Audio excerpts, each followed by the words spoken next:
तुमचे देखील केस वयाच्या अगोदरच पांढरे व्हायला सुरुवात झाली आहे आणि त्यासोबतच केसांची लांबी वर्षानुवर्ष एकाच जागेवरती थांबलेली असेल आणि केसांची वाढ देखील अजिबात होत नसेल, या उलट केस गळतीची समस्या जर खूप प्रमाणामध्ये तुम्हाला जाणवत असेल आणि आता आपलं टक्कल पडतंय की काय अशी भीती देखील तुम्हाला वाटायला लागलेली असेल, तर आजचा आपला हा व्हिडिओ तुमच्यासाठी अतिशय फायदेशीर ठरणार आहे. आपण काही नैसर्गिक गोष्टींचा वापर करून एक साधा आणि घरगुती असा उपाय आज तयार केलेला आहे, जो 100% नॅचरल आणि सेफ आहे आणि याचा वापर तुम्ही अगदी लहान मुलांपासून ते मोठ्यांपर्यंत करू शकता. यामुळे तुमची केस गळती बऱ्याच प्रमाणामध्ये कमी होईल आणि केस अगदी सिल्की, स्मूथ आणि शायनी दिसण्यासाठी मदत होणार आहे. आणि यासाठी तुम्हाला काय करायचंय, आपला हा व्हिडिओ शेवटपर्यंत बघायचा आहे आणि स्टेप बाय स्टेप फॉलो करायचा आहे. चला तर मग आपल्या या रेमेडीला सुरुवात करूया. पण त्या अगोदर तुम्ही हा व्हिडिओ नक्की कोणत्या गावामधून किंवा कोणत्या शहरामधून पाहताय कमेंटमध्ये सांगायला अजिबात विसरू नका. बघा, ही रेमेडी तयार करण्यासाठी आपण सगळ्यात पहिल्यांदा जास्वंदाच्या पानांचा वापर करणार आहे आणि तुम्ही इथं बघू शकता, मी फ्रेश अशी जास्वंदाची पानं घेतलेली आहेत.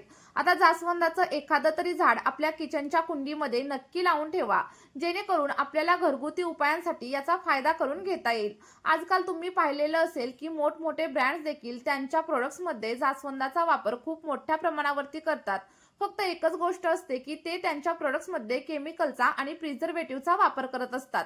पण आज मी जी रेमेडी तुमच्यासोबत शेअर करणार आहे ती अगदी 100% नॅचरल आहे, कारण आपण याच्यामध्ये कोणत्याही प्रकारचं प्रिझर्वेटिव्ह किंवा मग केमिकलचा वगैरे वापर अजिबात करणार नाहीये.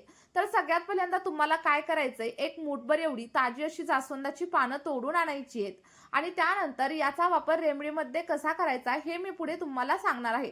आता बघा, पानं तोडून घेतल्यानंतर सगळ्यात पहिल्यांदा त्याला स्वच्छ असं धुवून घ्या, कारण बऱ्याच वेळा काय होतं, झाडांच्या पानांवरती धूळ आणि माती साठलेली असते. जास्वंदाची पानं धुवून घेतल्यानंतर आपल्याला काय करायचंय, त्याला छोट्या छोट्या पीसेसमध्ये व्यवस्थित कट करून घ्यायचंय किंवा मग तुम्ही हाताच्या साह्याने देखील व्यवस्थित असं मोडून घेऊ शकता. आणि आपल्या या रेमेडीची सर्वात खास गोष्ट म्हणजे याचे कोणतेही साईड इफेक्ट आपल्या केसांवरती अजिबात होत नाहीत. ही रेमेडी तुम्ही अगदी लहान मुलांपासून ते मोठ्यांपर्यंत सगळ्यांसाठी वापरू शकता. आणि आजकाल तुम्ही पाहिलेलं असेल की केस गळती आणि सोबतच पांढऱ्या केसांची समस्या ही अगदी लहान मुलांपासून ते मोठ्यांपर्यंत सगळ्यांनाच जाणवत आहे. पण जर मी सांगितलेल्या पद्धतीने ही रेमेडी तुम्ही तुमच्या केसांवरती वापरायला सुरुवात केली तर या सगळ्या काही समस्या कमी होण्यासाठी तुम्हाला मदत होणार आहे. त्यानंतर इथे तुम्ही बघू शकता, साधारणतः एक मूठभर एवढी ताजी अशी कडुलिंबाची पानं देखील मी घेतलेली आहे, कारण आजकाल पावसाळ्याचे दिवस चालू आहेत आणि त्यामुळे आपल्याला केसांमध्ये कोंड्यांची आणि सोबतच इचिंगची समस्या खूप जास्त प्रमाणावरती जाणवत आहे. बघा, केसांमधील कोंडा कमी करण्यासाठी आपल्याला कडुलिंबाची पानं ही भरपूर प्रमाणामध्ये मदत करत असतात, कारण कडुलिंबाच्या पानांमध्ये अँटीबॅक्टेरियल, अँटीफंगल आणि सोबतच अँटीऑक्सिडंट असतात, ज्यामुळे केसांमधील कोंडा, इचिंग किंवा मग फंगल इन्फेक्शन वगैरे झालेलं असेल तर ते सगळं काही कमी करण्यासाठी आपल्याला मदत होत असते. इथे तुम्ही बघू शकता, साधारणतः एक मूठभर एवढी कडुलिंबाची पानं मी घेतलेली आहेत. जर तुमच्याकडे ताजी कडुलिंबाची पानं नसतील तर त्याऐवजी तुम्ही पावडरचा वापर केला तरी देखील चालेल. त्यानंतर आपल्याला काय करायचंय, एक स्वच्छ असं मिक्सरचं भांडं घ्यायचंय आणि त्यामध्ये आपण घेतलेली कडुलिंबाची पानं आणि त्यासोबतच जास्वंदाची पानं देखील ऍड करायची आहेत. इथे तुम्ही बघू शकता, मी फक्त कडुलिंबाची पानं आणि जास्वंदाची पानंच ऍड केलेली आहेत. त्यामुळे त्यानंतर आपल्याला याच्यामध्ये साधारणतः 1 कप किंवा मग अर्धा ग्लास एवढं पाणी देखील ऍड करायचं आहे. आता पाणी ऍड करताना देखील एक गोष्ट लक्षात ठेवायची, तुम्ही पिण्यासाठी ज्या पाण्याचा वापर करत असाल तेच पाणी इथं वापरायचे, कारण जर बोरिंगचं पाणी तुम्ही केसांसाठी वापरलं तर केस अगदी चिकट होतात आणि त्यासोबतच केस गळतीची समस्या देखील जाणवायला लागते. पाणी ऍड केल्याच्या नंतर आपल्याला या सगळ्यांपासून एक फाईन अशी पेस्ट रेडी करायची आहे आणि तुम्ही इथं बघू शकता किती छान अशी पेस्ट मी रेडी करून घेतली आहे. आता ही पेस्ट आपल्याला डायरेक्टली केसांवरती अजिबात अप्लाय करायची नाहीये, कारण तुम्हाला इथं दिसत असेल यामध्ये भरपूर प्रमाणामध्ये चोथा आहे आणि हा चोथा जर तुम्ही केसांवरती अप्लाय केला तर तो तुमच्या केसांमध्ये अडकू शकतो आणि त्यानंतर केसांमध्ये गुंता देखील होऊ शकतो. त्यामुळे लक्षात ठेवायचं, हे सगळं काही मिश्रण तुम्हाला सगळ्यात पहिल्यांदा गाळून घ्यायचंय. एखाद्या गाळणीच्या साह्याने तुम्ही गाळू शकता किंवा मग एखादं जर कॉटनचं, जॉर्जेटचं कापड तुमच्याकडे असेल तर त्याने देखील हे सगळं काही सिरम तुम्ही व्यवस्थित असं गाळून घेऊ शकता. आणि गाळल्यानंतर खाली जे काही सिरम रेडी होईल ते अगदी 100% नॅचरल आहे आणि याचा तुम्ही डायरेक्टली तुमच्या केसांवरती देखील नक्कीच वापर करू शकता.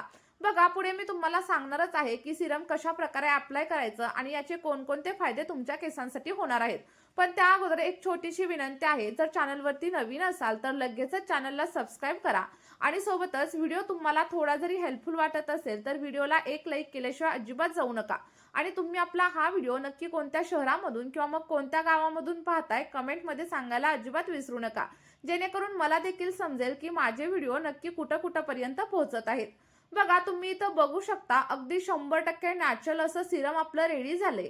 आणि हे सिरम जर आठवड्यातून फक्त 2 वेळा सलग 2 ते 3 महिने तुम्ही केसांवरती वापरून बघितलं तर तुमची केस गळतीची समस्या असू द्या, कोंड्याची समस्या असू द्या किंवा मग पांढऱ्या केसांची समस्या असू द्या, सगळ्या काही समस्या हळूहळू कमी होण्यासाठी मदत होणार आहे. आणि जर का तुम्हाला जास्वंदाची फुलं भेटली ना तर जास्वंदाच्या फुलांचा देखील वापर तुम्ही याच्यामध्ये नक्की करा, कारण त्यामुळे देखील तुमच्या पांढऱ्या केसांची आणि प्री मॅच्युअर ग्रे हेअरची समस्या कमी होण्यासाठी मदत होत असते.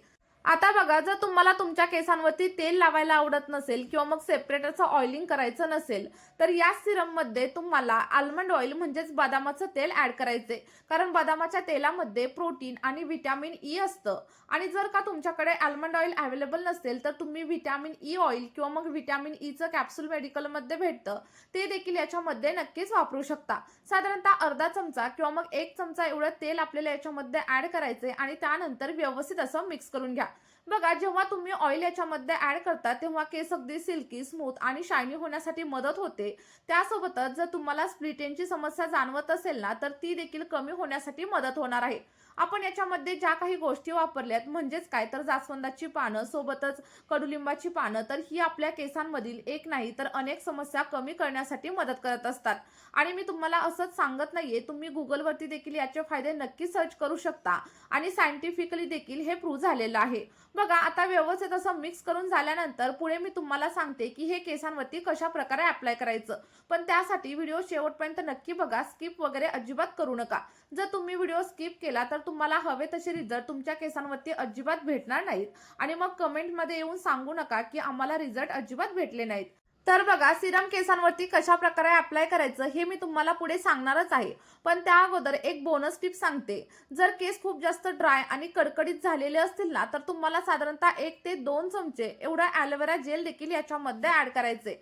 आणि बघा, जर तुम्हाला मार्केटमध्ये ॲलोवेरा जेल वापरायचं नसेल तर जेव्हा आपण ही पेस्ट बनवली आहे ना त्या टायमिंगला तुम्ही अगदी प्लांट बेस्ड ॲलोवेरा देखील याच्यामध्ये ऍड करू शकता, कारण याचे देखील खूप छान असे रिझल्ट आपल्याला आपल्या केसांवरती मिळत असतात.